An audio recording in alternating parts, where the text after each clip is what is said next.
warahmatullahi wabarakatuh. Alhamdulillahilladzi arsala rasulahu bil huda wa dinil haq liyudhhirahu 'alad dini kulli wa kafa billahi syahida. Asyhadu an la ilaha illallah wa asyhadu anna Muhammadan abduhu wa rasuluh alladzi la nabiyya wa la rasula ba'da. Segala puji milik Allah, salawat dan salam untuk Rasulullah sallallahu alaihi wasallam. Perkenalkan, nama saya Teddy Slametyadi. Saya dari Fakultas Dakwah, Prodi Komunikasi dan Penyiaran Islam.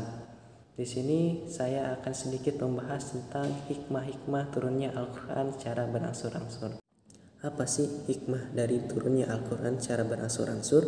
Sebagai umat muslim pasti kita bertanya-tanya, kenapa Al-Quran tidak diturunkan secara sekaligus saja, namun Al-Quran diturunkan secara berangsur-angsur? Tentunya Allah adalah sang pemilik rencana yang baik dan penuh kejelasan akan segala sesuatu. Di balik rencana Allah pasti ada hikmah di dalamnya. Proses Al-Quran diturunkan secara berangsur-angsur dalam kurun waktu 22 tahun, 2 bulan 22 hari. Sebelum kita mengetahui lebih dalam, kita perlu mengetahui dahulu 2 tahapan Al-Quran diturunkan. Disebutkan dalam kitab Al-Itqan fi Ulumil Quran, ada 2 tahapan Al-Quran diturunkan. Tahapan yang pertama yaitu diturunkan Al-Quran secara sekaligus dari Lauhil Mahfuz ke Baitul Izzah.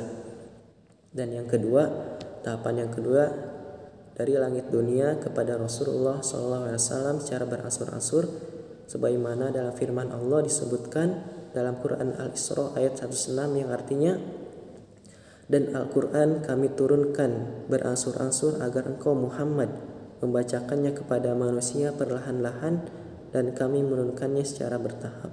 Menurut kitab At-Tibyan fi Adabi Hamatil Quran karya Imam An-Nawawi menjelaskan hikmah diturunkannya Al-Quran secara berangsur-angsur.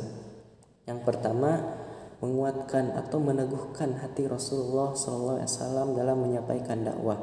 Pada saat itu Nabi Muhammad dan para sahabatnya berdakwah di Mekah, dan saat itu banyak sekali gangguan atau cobaan dari kaum musyrikin, seperti dijauhi, bahkan disiksa, bahkan diludahi oleh kaum musyrikin.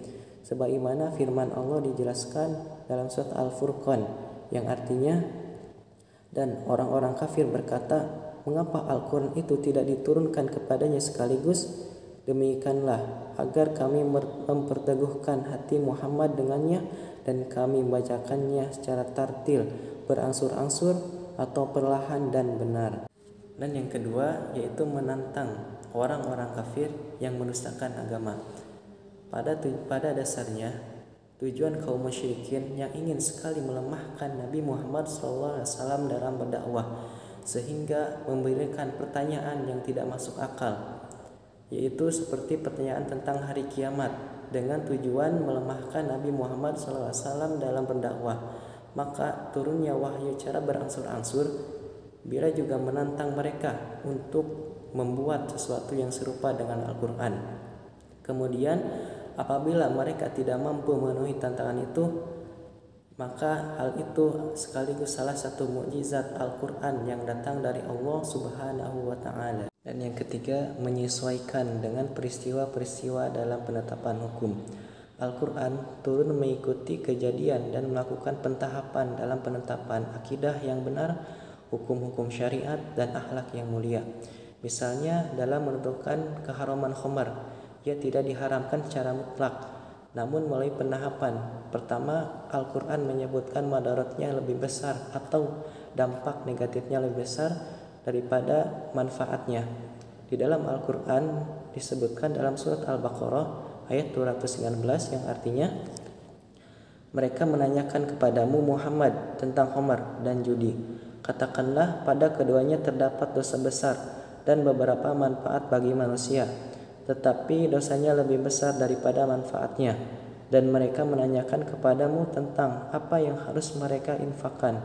Katakanlah, kelebihan dari apa yang diperlukan.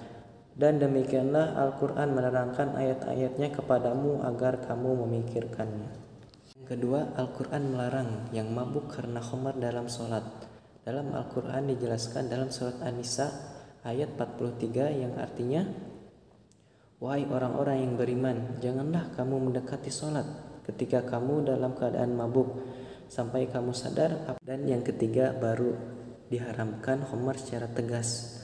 Dalam surat Al-Quran surat Al-Ma'idah ayat 90 dan 91 yang artinya, wahai orang-orang yang beriman, sesungguhnya minuman keras, berjudi, berkurban untuk berhala, dan mengundi nasib dengan anak panah adalah perbuatan keji dan termasuk perbuatan setan. Maka jauhilah perbuatan-perbuatan itu agar kamu beruntung.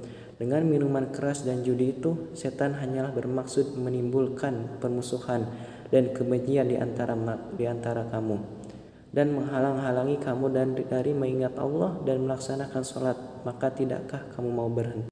Dan yang keempat yaitu memperkuat bukti dan keyakinan bahwa Al-Quran adalah benar dari Allah Subhanahu wa Ta'ala.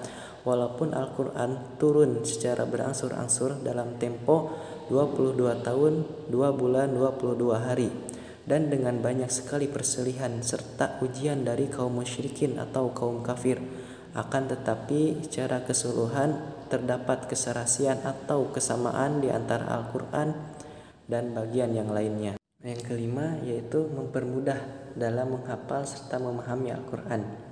Dengan Al-Quran diturunkan secara bertahap, tentu hal ini mempermudah umat muslim dalam membaca serta menghafal, karena tidak semua masyarakat Arab saat itu pandai membaca dan menulis, sehingga pengetahuan mereka adalah daya hafalan atau ingatan.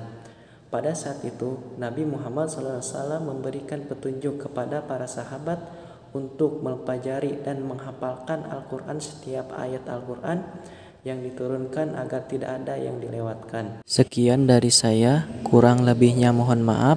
Assalamualaikum warahmatullahi wabarakatuh.